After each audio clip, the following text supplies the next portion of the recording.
누가복음 18장 1절부터 8절 말씀으로 끝까지 버텨야 한다. 끝까지 버텨야 한다라는 제목으로 하나님 말씀 증거하겠습니다. 오늘 성경 말씀은 예수님의 비유 중에 한 말씀입니다.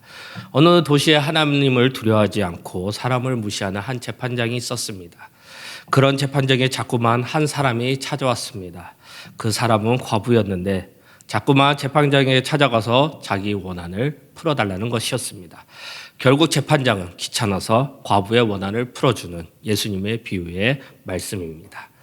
예수님은 비유의 말씀을 먼저 말씀하셨습니다. 1절 말씀입니다.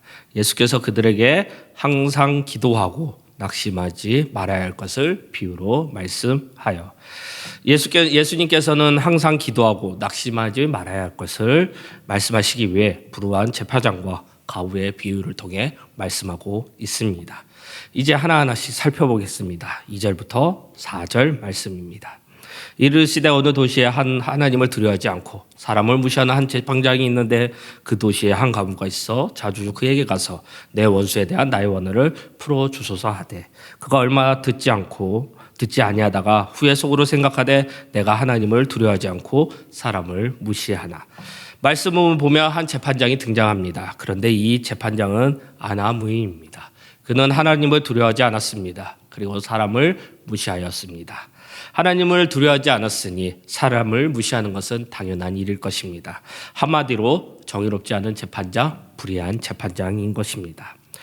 불의한 재판장은 여러 번 청을 들어주지 않아 청원하는 사람이 지쳐서 포기하게 했습니다. 그것이 불의한 재판장의 전략이었습니다. 그래서 과부가 청원했을 때 불의한 재판장은 과부의 청원을 무시함으로써 과부를 포기하게 하려고 했던 것입니다. 불의한 재판장에는 주도권이 있습니다. 과부가 아무리 청원해도 개나로 발치기와 같은 것입니다. 불의한 재판장은 과부의 청원을 들어주지 않을 것이 분명했습니다. 그런데 의외의 상황이 전개됩니다. 과부는 결코 만만한 사람이 아니었습니다. 쉽게 물러나지도 않았습니다. 과부는 쉽게 포기하지 않고 집요하게 재판장을 찾아가 재판장을 번거롭게 했습니다. 재판장의 전략이 과부에게는 통하지 않은 것이었습니다. 재판장은 당황했습니다. 5절 말씀입니다. 이 과부가 나를 번거롭게 하니 내가 그 원한을 풀어주리라. 그렇지 않으면 늘 와서 나를 괴롭게 하리라 하였느니라. 불의한 재판장은 뜻을 굽힌 것이 아니었습니다. 과부가 자주 찾아와서 번거롭게 하니 재판장은 더 이상 견디지 못한 것이었습니다. 만일 과부의 청원을 들어주지 않으면 더 자주 찾아와서 자신을 번거롭게 할 것 같아 포기한 것입니다. 과부는 매우 집요했습니다. 그래서 재판장은 포기하고 말았습니다. 재판장은 과부의 청을 들어준 것입니다. 도무지 이루어질 수 없는 일이 일어난 것입니다. 과부는 포기하지 않고 매달렸기 때문에 이 일이 일어난 것입니다. 재판장은 불우한 사람이었어도 과부의 호소를 들어주었습니다. 그렇다면 우리도 과부처럼 하나님께 간구한다면, 호소한다면 하나님께서는 어떻게 하시겠습니까? 이 불의한 재판장과 과부 비유를 통해 예수님은 기도의 성공 공식을 말하고 계시는 것입니다. 오늘 예수님의 비유를 통해서 말씀을 통해 기도의 성공 공식을 찾아보겠습니다. 첫 번째는 1절 말씀에 있죠. 항상 기도해야 한다. 끈질기게 기도해야 한다입니다. 6절부터 8절 말씀입니다. 주께서 또 이르시되 불우한 재판장이 말한 것을 들으라. 하물며 하나님께서 그 밤낮 부르짖는 택하신 자들의 원한을 풀어주지 아니하시겠느냐. 그들에게 오래 참으시겠느냐. 내가 너에게 이르노니 속히 그 원한을 풀어주시리라. 그러나 인자가 올 때에 세상에서 믿음을 보겠느냐 하시니라. 6절에 주께서 또 이르시되 불우한 재판장이 말한 것을 들으라 라는 말씀을 보며 예수님은 불우한 재판장의 말이 중요하다는 것을 말씀하고 계십니다. 불우한 재판장이 말한 것은 무엇입니까? 그 과부가 재판장을 끝까지 찾아가는 이유는 무엇입니까? 자신이 아무것도 할 수 없는 사람이기 때문에 과부는 끝까지 찾아갔을 것입니다. 보호와 돌봄 없이는 살아갈 수 없는 과부에게 과부는 재판장을 자주 찾아갈 수 없었을 것입니다. 과부는 3절에 재판장을 향해 나의 원한을 풀어주소서라고 말합니다. 과부가 재판장에게 계속 문을 두드리는 데는 이유가 있습니다. 재판장만이 자신을 도울 수 있다는 확신 때문이었습니다. 재판장의 권위와 능력에 대한 신뢰였을 것입니다. 자신은 못해도 재판장을 할 수 있다고 믿기 때문에 자신의 원한을 풀어달라고 매달리는 것입니다. 재판장이 어떤 능력을 가지고 있는지 아니까 과부는 계속해서 반복해서 찾아간 것입니다. 과부는 재판장을 재판장으로 보는 눈이 있었습니다. 그래서 무시당해도 피곤해도 아파도 인간 취급을 못 받아도 간청의 자리, 호소의 자리로 나아간 것입니다. 그때 기도의 응답이 있었다는 것입니다. 과부는 자신의 한계를 발견했습니다. 자기 자신에 대한 인식도 분명했습니다. 간절함의 시작, 절박함의 출발점이 자신의 한계를 발견하는 그 지점이라는 것입니다. 이것이 재판장을 끝까지 목적을 달성할 때까지 과부가 찾아간 이유입니다. 나의 무능함을 인정할 때 유능하신 하나님의 은혜를 경험하게 될 것입니다. 기도하는 자신에 대한 분명한 인식이 있어야 하고 이것이 기도의 출발점이 되어야 합니다. 나 자신에게는 어떠한 능력이 없다는 것을 확실히 알고 인정하지 않는다면 하나님부터 어떠한 응답과 능력을 받을 수 없을 것입니다. 지금 아무것도 할 수 없는 연약한 자신의 눈만 보이십니까? 그렇다면 하나님께 나아가야 되고 그 약함의 그 순간이 우리에게는 가장 축복의 순간, 은혜의 순간이 될 것입니다. 병상에 누워서 하는 기도도 괜찮습니다. 문법이 틀리고 어린아이의 기도도 상관없습니다. 지난주에 처음 나온 신앙이 연약한 성도의 기도도 괜찮습니다. 임종을 앞에 두고 힘없이 작게 드리는 기도도 괜찮습니다. 연약한 자의 기도도 괜찮습니다. 위대한 하나님께서 이들의 모든 기도를 들으시기 때문입니다. 그렇기 때문에 우리는 하나님 앞에 매일같이 과부처럼 기도해야 되고 끈질기게 나아가야 합니다. E.M. 바운즈 목사님께서는 이 세상에서 하나님을 위해 가장 많은 일을 한 사람은 일찍 하나님 앞에 무릎 꿇는 사람이라고 말했습니다. 하나님 앞에 아무것도 할 수 없어서 하나님께 나온 사람을 결코 외면하지 않으신다는 것입니다. 우리가 약할 때 가운데시는 하나님, 우리의 연약함을 역사하실 하나님을 기대해야 한다는 것입니다. 우리가 새벽 기도를 나오는 이유가 이것일 것입니다. 많은 일을 하기 위해 제일 먼저 하나님 앞에 나와 기도하는 것, 그것이 가장 중요한 일이기 때문입니다. 빌리 그레함 목사님은 기도 없는 그리스도인은 능력 없는 그리스도인이라고 말했습니다. 기도는 언제나 최후의 수단이 아닌 최초의 수단이 되어야 합니다. 그래서 믿음의 사람들은 기도의 삶을 끝까지 지켜나갔습니다. 베드로도, 바울도, 다니엘도, 느헤미야도 많은 믿음의 사람들이 전투하듯이 기도하고 목숨을 걸듯이 기도했던 것입니다. 당연히 예수님도 마찬가지입니다. 누가복음 22장 44절 말씀입니다. 예수께서 힘쓰고 애써 더욱 간절히 기도하시니 땅이 땀에 떨어지는 핏방울과 같이 되리라. 예수님께서도 기도의 능력을 아셨기 때문에 이렇게 간절히 기도하신 것입니다. 오늘도 우리의 기도를 들으시는 하나님께 우리는 다시 한번 하나님께 나아가야 될 것입니다. 기도를 시작하시기 바랍니다. 서툴고 어눌한 기도라 할지라도 기도를 멈추지 마시기 바랍니다. 어떠한 순간에도 우리가 마지막 남은 호흡이 있을 때까지도 하나님을 찾고 기도하고 간절히 나아가시기 바랍니다. 어려움이 닥치면 우리는 원망하고 불평을 합니다. 어려움이 닥쳤을 때 입을 열어 원망만 하고 불평만 하면 우리의 마음이 흔들릴 것입니다. 마음이 흔들리면 낙심하게 될 것이고 좌절하게 될 것입니다. 어려움이 닥쳤을 때 우리는 잠잠히 기다려야 합니다. 침묵해야 합니다. 하나님께 역사하는 걸 기다려야 합니다. 이 모든 것 사람에게 아니라 하나님께 구함으로써 잠잠히 기다리는 것 기다리시기 바랍니다. 기도할 때는 끈질기게 기도해야 합니다. 과부처럼 포기하거나 낙심해서는 안 됩니다. 하나님께 끈질기게 매달려야 한다는 것입니다. 그런데 의지에서 비롯된 인내로는 오래 기도할 수 없습니다. 우리의 힘으로 계속 기도하는 힘은 하나님으로부터 나와야 합니다. 우리의 간절한 기도, 하나님을 찾는 기도, 그 마음에서 하나님이 더욱더 기도할 수 있게 하시는 것입니다. 우리의 기도 속에는 많은 것이 숨어 있을 것입니다. 우리의 기도 속에 숨어 있는 불순물을 제거되어야 하나님께서 우리의 기도를 응답하실 것입니다. 우리가 기도하는 동안 하나님께서 우리의 기도를 다듬어 주시기 때문입니다. 하나님께서는 먼저 우리의 기도 속에 숨어 있는 잘못된 욕심, 우리들의 욕망, 이기심을 제거하기를 원하십니다. 그 후에 우리의 기도를 응답하시고자 하시는 것입니다. 그런데 기도하는 동안 마음이 초조해진다면 하나님께서 응답하실 때가 아닙니다. 우리의 기도 속에 불순물이 있기 때문에 이것은 아니라는 것입니다. 처음에는 하나님의 응답에만 초점을 맞추고 기도할 것입니다. 하나님의 응답이 늦어져 우리가 하나님을 기다리고 기도할수록 우리는 더욱더 포기하지 않고 하나님께 집중해야 합니다.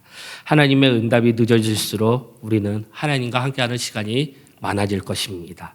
그렇기 때문에 하루하루 쉬지 않고 하나님께 기도해야 된다는 것을 아시기 바랍니다. 그러므로 하나님의 응답이 늦어지는 것이 우리에게는 은혜고 축복이고 복이 될 것입니다. 에베소서 6장 18절 말씀에 오늘 모든 기도와 간구를 하되 항상 성령 안에서 기도하고 이를 위하여 깨어 구하기를 항상 힘쓰며 여러 성도를 위하여 구하라. 골로새서 4장 2절 말씀 기도를 계속하고 기도에 감사함으로 깨어 있으라. 데살로니가 5장 17절 말씀 쉬지 말고 기도하라. 우리는 기도하는 사람이기 때문에 쉬지 않고 기도해야 합니다. 항상 기도해야 된다는 것입니다. 계속 기도해야 되는 것. 항상 기도하는 것이 중요합니다. 그래서 매일 있는 예배의 자리, 하나님을 찾는 자리가 되시기를 바랍니다. 항상 기도하는 것은 쉽지 않습니다. 사람들은 기도하는 것을 쉽게 잊어버립니다. 기도하는 것을 놓칠 때가 많습니다. 시간이 지난 후에 기도하지 않는 것을 후회하는 사람이 너무나 많을 것입니다.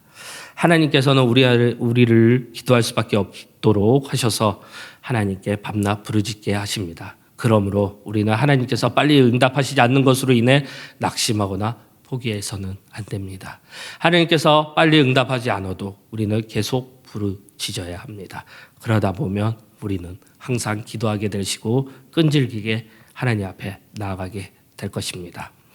하나님께서 빨리 응답하시지 않아도 하나님께 나아가 부르짖을 때 우리는 하나님께서 주시는 은혜를 경험할 수 있습니다. 항상 나아가는 부르짖는 시간을 통해 우리는 하나님을 알아가고 하나님 앞에 더욱더 경험하게 되는 하나님의 사람이 될 것입니다. 우리는 하나님께 계속 부르짖어야 합니다. 하나님께서는 우리가 계속 부르짖기를, 기도하기를, 간구하기를 원하십니다. 그렇게 하다 보면 우리는 매일같이 기도의 삶, 항상 기도할 수 있게 됩니다. 항상 기도하게 되면 하나님과 보내시는 시간, 교제의 시간이 늘어나게 될 것입니다. 하나님께서 응답하시든 응답하시지 않든 하나님께서 우리가 하나님 안에 머무기를 원하십니다. 이것이 하나님께서 우리를 기도하게 하시는 의도일 것입니다. 이사야 58장 9절 말씀입니다. 내가 부를 때에 나 여호와가 응답하겠고 내가 부르짖을 때에는 내가 여기 있다 하리라. 만일 내가 너희 중에서 멍에와 손가락질과 헝어한 말을 자하여 버리고 말씀을 이야기하고 있습니다. 내가 부를 때에 나 하나님 여호와가 응답하겠고 내가 부르짖을 때에 내가 여기 있다 하리라. 하나님께서는 우리에게 구하는 것을 반드시 들어주실 것입니다. 그러므로 우리는 포기하지 않고 기도해야 합니다. 끈질기게 기도해야 합니다. 우리는 하나님이 누구신가를 압니다. 그러므로 우리는 포기할 수 없습니다.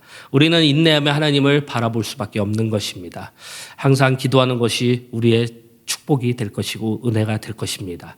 기도는 하나님의 사랑 안에 머무는 것입니다. 하나님을 주목하는 것입니다. 기도를 자리를 지키는 것이 복일 것입니다. 응답이 지체되어도 하나님을 원망하시지 마시기 바랍니다. 오히려 하나님께 감사하시기 바랍니다. 오랫동안 매일같이 기도하는 것이 하나님을 더욱더 알아가는 시간, 교제의 시간이 될 것입니다. 기도하는 것보다 나은 것이 없다는 것을 믿으시기 바랍니다. 포기하지 마시기 바랍니다. 과부가 불의한 재판장에 매달렸듯이 하나님께 전적으로 매일같이 매달리시길 바랍니다.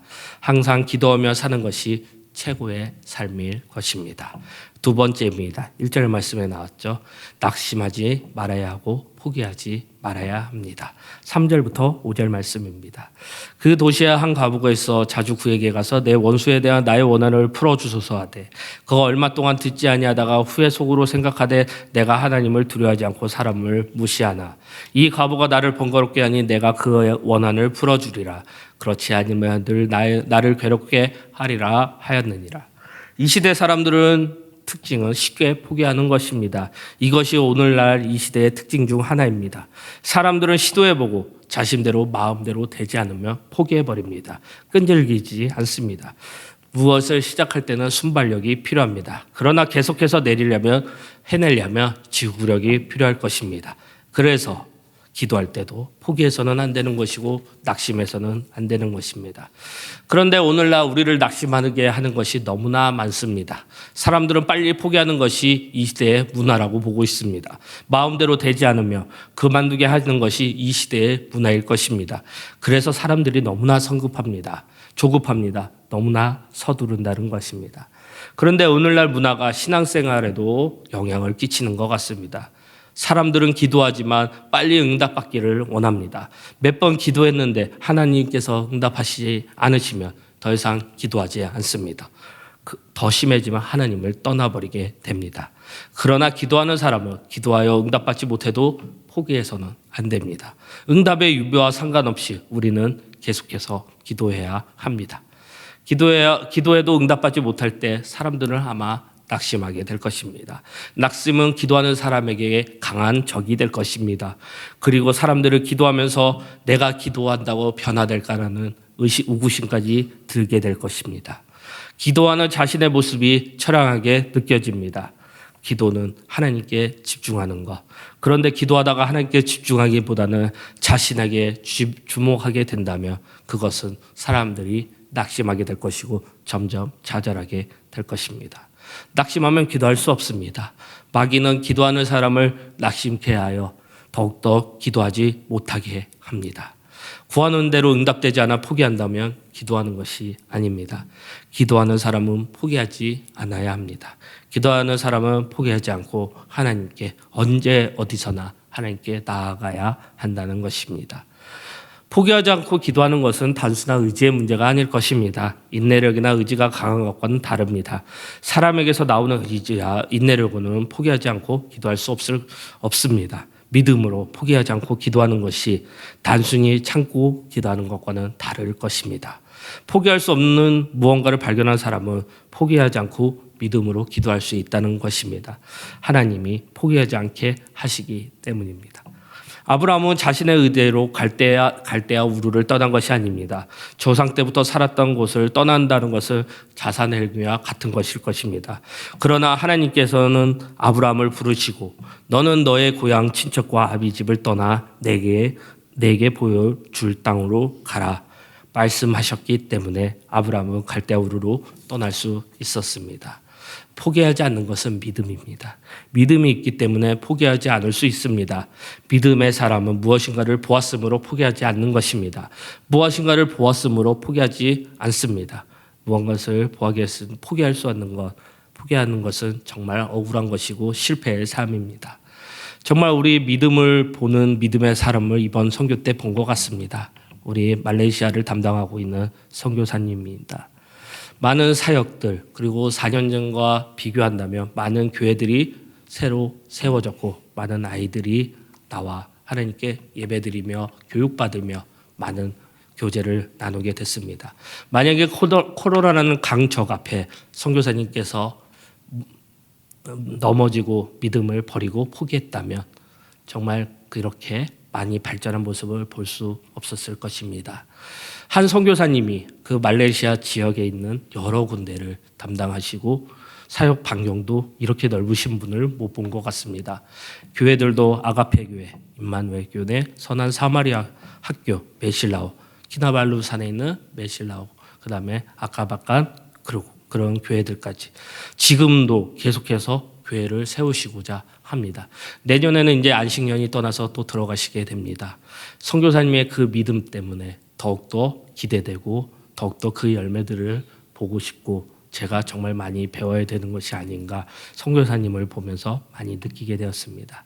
정말 믿음의 사람 같았습니다. 정말 힘들고 어려운 상황 속에서도 선교사님의 모습, 그것이 아브라함에게 모든 것을 버리고 가라고 했을 때 선교사님도 그 어려운 코로나 상황 속에서도 다 버리고 간 믿음의 아브라함이 아닌가 싶습니다. 믿음의 사람은 하나님께서 응답하실 때까지 기다립니다. 기도에 응답하시는 하나님을 믿기 때문에 하나님의 응답을 기다릴 수 있습니다. 그러므로 하나님께서 응답하실 때까지 기다리는 것이 믿음이라는 것입니다. 시편 40장 1절 말씀입니다. 내가 여호와를 기다리고 기다렸냐니 귀를 기울이사 나의 부르짖음을 들으셨도다. 다윗은 여호와를 기다리고 기다렸다는 것입니다. 여호와를 기다리는 것이 믿음입니다. NIV 성경을 보면 내가 여호와를 기다리고 기다렸다니 하는 구절이 I waited, painted for the Lord. NIV 성경 찾아보시기 바랍니다. 인내함으로 기다렸다는 의미입니다. 더 정확하게 표현하면 하나님께서 응답하실 때까지 인내하며 기다렸다는 말씀입니다. 하나님께서 응답하실 때까지 꼼짝하지 않고 기다렸다는 의미. 다윗은 하나님이 응답하신 것을 믿고 잠잠히 하나님을 기다렸다는 것입니다. 어려움이 닥쳤을 때 입을 열어 원망하고 불평하면 마음이 흔들릴 것입니다. 마음이 흔들리면 당연히 낙심하게 됩니다. 그래서 다윗처럼 어려움이 닥쳤을 때 기다려야 하고 하나님을 기다려야 합니다. 포기하거나 낙심해서는 안 됩니다. 하나님 앞에 기도하면서 매달려야 하는 것입니다. 사도 바울은 여러 번 낙심하지 말 것을 그리스도를 따르는 이들에게 말하였습니다. 갈라디아서 6장 9절 말씀, 우리가 선을 행하되 낙심하지 말지니 포기하지 아니하면 때가 이르면 거두리라. 데살로니가 후서 3장 13절 말씀, 형제들아 너희는 선을 행하다가 낙심하지 말라. 예수님은 하나님께 올라가시면서 성령을 주시겠다고 약속하셨습니다. 또 다른 보혜사 성령이 우리를 낙심하지 않게 지켜주신다는 것입니다. 낙심하다의 또 다른 의미는 연약해지다입니다. 사도 바울은 성령이 말할 수 없는 탄식으로 우리를 위해 친히 간구하심으로 우리의 연약함을 도우신다고 로마서 8장 말씀에 말하고 있습니다. 예수님이 약속하신 성령님이 제자들에게 주셨을 때 제자들의 겉사람이 낡아지고 사방을 우겨쌈을 당하고 답답한 일이 당하여도 우리는 낙심할 수 없을 것입니다. 우리도 마찬가지입니다. 성령님을 의지하고 살아갈 때 우리는 낙심하지 않을 수 있습니다. 그러나 반대로 하나님을 의지 않고 있을 때는 우리는 낙심하고 좌절하고 실패하게 될 것입니다. 하나님의 능력으로 850명의 거짓 선지자 싸워 이긴 엘리야가 다음 날 바로 하나님을 잊어버리고 낙심하여 죽기를 구했던 것처럼 하나님을 의지하지 않는다면 우리는 엘리야처럼 쉽게 낙심하고 말 것입니다. 보이지 않는 하나님, 그분과의 약속, 그것을 보게 하는 힘이 믿음일 것입니다. 우리는 믿음을 통해 낙심하지 않고 하나님을 의지하며 이 땅 가운데 살아가야 할 것입니다. 그 힘을 얻게 하는 강력한 도구가 바로 하나님께 나아가는 기도일 것입니다. 이 비유를 말씀하신 목적은 거기에 있습니다. 항상 하나님을 믿고 의지하는 기도를 통해 우리를 낙심하지 않기 위해서입니다. 과부처럼 낙심하지 않는 것, 그것이 중요하다는 것입니다. 우리는 내 힘으로 해결할 수 없는 일을 만났을 때 낙심하지 말아야 할 이유를 충분히 예수님께서는 비유로 말씀하고 계십니다. 그것은 바로 우리와 함께하는 하나님이 우리의 아버지시기 때문입니다. 슬프고 고통스러운 일 가운데 낙심하지 말아야 할 이유, 그것은 우리의 눈물을 닦아주시는 사랑의 하나님이 우리의 아버지시기 때문입니다. 방하고 맴도는 삶을 살지 말아야 할 이유도 여기 있습니다. 바로 하나님이 우리에게 모든 것을 보상해 주시고 갚아 주실 것입니다. 그런 아버지를 믿으십니까? 그런 아버지를 사랑하십니까? 그러면 하나님 앞에 나아가 구하시기 바랍니다. 항상 하나님만 의지하시기 바랍니다. 낙심하며 포기하지 마시기 바랍니다. 미국에 소냐 카슨이라는 흑인 여성이 있었습니다. 과로 자란 그녀는 초등학교도 졸업하지 못하고 13살에 로버트 카슨과 결혼하여 아들을 낳았습니다. 그러나 그 남편이 유부남으로 이중 결혼을 하게 되어 이혼하게 되었습니다. 그녀는 그 절망적인 중에 몇 번이나 자살을 했으나 예수님을 만남으로써 새로운 삶을 살게 되었습니다. 새 삶이 시작되었지만 환경은 쉽게 나아지지 않았습니다. 항상 꼴찌만 했던 작은 아들 벤이 11살 때 친구와 말다툰 끝에 칼로 친구의 배를 찌른 사건이 있게 됩니다. 다행히 친구는 죽지 않았으나 벤은 학교에서 살인 미수자로 낙인 찍히게 되었습니다. 그러나 그 어머니의 소냐 카스는 희망을 잃지 않았습니다. 아이가 없을 때도 눈물로 하나님께 기도하고 아이가 있을 때는 웃으면서 잘할 수 있어 힘들면 하나님께 기도해. 하나님께서 반드시 너를 도와주실 거야 라고 아이를 항상 위로했다는 것입니다. 어머니의 기도로 결국 아들은 예수님을 믿게 되었고 그에게는 꿈과 비전이 생겼습니다. 공부하는 마음이 생겼고 공부할 지혜와 집중력도 생기게 되었습니다. 아들은 예일대학 심리학과와 미시건 대학 의학부를 졸업하고 30대 초반의 젊은 나이에 세계 최고의 병원이 존스 홉킨스 대학병원 소아외과 과장이 되었습니다. 그는 1987년에 세계 최초로 머리와 몸이 붙은 샴쌍둥이 수술에 성공한 벤 카슨입니다. 이 수술로 그는 세계에서 가장 위대한 의사 5명 중에 하나가 되었고 신의 손이라는 별명을 얻었습니다. 중요한 것은 여기입니다. 그는 지금도 수술을 들어갈 때마다 먼저 하나님께 기도한다는 것입니다. 결론적으로 기도의 손이 기적의 손을 만든 것입니다. 그 기도의 손이 어디서 시작되었습니까? 벤 카슨의 어머니 자신이 자녀를 키울 수 없는 무능함을 알았습니다. 과부처럼 말입니다.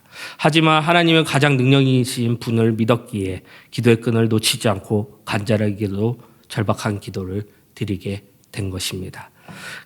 그녀의 기도는 가장 위대한 기도가 되어 하나님이 응답하시고 어머니와 아들에게 큰 은혜를 내려주신 것입니다. 어머니가 기도로 통해 아들을 만든 것과 같습니다. 말레이시아 선교를 많은 예배들 중에 저희들이 찬양을 부른 찬양이 있습니다. 절대 포기하지 말라는 찬양입니다. 정말 말레이시아 어린아이들이 많이 알게 되었고 제가 설교했을 때 꼭 우리 선교대원이 그 찬양을 불러주기를 원했습니다. 특히 제가 갔던 고아원, 많은 어려움, 고아원은 당연히 아시지 않겠습니다. 많이 어렵고 힘들고 부모님이 없는 상황에서도 그들에게 해줄 수 있는 것, 이 과부처럼 절대 포기하지 말라는 것입니다. 우리가 떠나가면 끝입니다. 하지만 저희들이 그들에게 해줄 수 있는 것, 하나님은 너희들과 함께하고 절대 떠나지 않는다는 것. 그리고 말레이시아 선교의 장애인들을 만났습니다. 그리고 그 힘든 상황 속에 있는 난민들을 만났습니다. 그들에게 우리가 해줄 수 있는 것 절대 포기하지 마. 우리가 아니라 하나님이 그들과 지켜주신다는 것. 그들에게 해줄 수 있는 것 절대 포기하지 말라는 것입니다. 하나님께서 함께 해주시기 때문입니다. 8절 말씀입니다. 내가 너에게 이르노니 속히 그 원한을 풀어주시니라. 그러나 인자가 올 때에 세상에서 믿음을 보겠느냐 하시니라. 예수님 말씀하신 이 질문이 저에게도 여러분들에게 크게 울리시기 바랍니다. 우리에게 대답을 듣기를 원하시는 것 같습니다. 인자가 올 때에 세상에서 믿음을 보겠느냐. 우리는 이렇게 대답해야 합니다. 보실 수 있습니다. 제가 예수님을 믿습니다. 제가 어떠한 상황에도 예수님의 사랑을 의심하지 않습니다. 기도하고 낙심하지 않겠습니다. 하나님 앞에 나아가겠습니다. 그러니 요한계시록 말씀처럼 어서 오시옵소서라고 대답해야 할 것입니다. 우리는 낙심하지 말고 포기해야 말아야 된다는 그 사실을 기억하시기 바랍니다. 말씀 마무리하겠습니다. 재판장은 하나님을 두려워하지 않고 무시했던 사람이었습니다. 그럼에도 과부는 끝까지 낙심하지 않았습니다. 쉽게 포기하지 않았습니다. 과부는 재판장을 끄지게 찾아가고 번거롭게 했습니다. 예수님께서는 우리가 구할 것이 있을 때만 기도하는 것이 아니라 항상 기도하시기를 원하십니다. 항상 기도하려면 낙심하고 포기하지 말아야 합니다. 낙심하지 않으려면 쉽게 포기해서는 안 된다는 것, 그 사실 기억하시기 바랍니다. 마태복음 7장 11절 말씀입니다. 너희가 악한 자라도 좋은 것으로 자식에게 줄 줄 알거든 하물며 하늘에 계신 너희 아버지께서 구하는 자에게 좋은 것으로 주시지 않겠느냐. 예수님의 약속의 말씀입니다. 그러므로 낙심하지 마시고 항상 매일 예배 자리에 나와 기도하시기 바랍니다. 우리가 낙심하지 않고 기도하는 이유가 있습니다. 하나님의 응답을 기다리는 동안 하나님께서는 우리가 구한 것을 아니라 정말 더욱더 좋은 것으로 응답해 주기 때문입니다. 하나님께서는 우리에게 항상 풍성히 큰 은혜, 비같이 정말 은혜를 내려주시기를 원하십니다. 그리고 우리는 때로는 우리가 구한 것보다 더 풍성하게 하나님께서 응답하시는 것, 이것이 아마 여러분들 성도님들의 기도의 묘미가 될 것입니다. 포기하지 않고 항상 기도함으로 낙심하지 않는 홍대세교회 성도님들이 되시기를 축복합니다. 그리고 예수 그리스도의 모든 은혜가 함께하기를 기도합니다. 우리 다 함께 일어나셔서 기도를 멈추지 마라 찬양하겠습니다.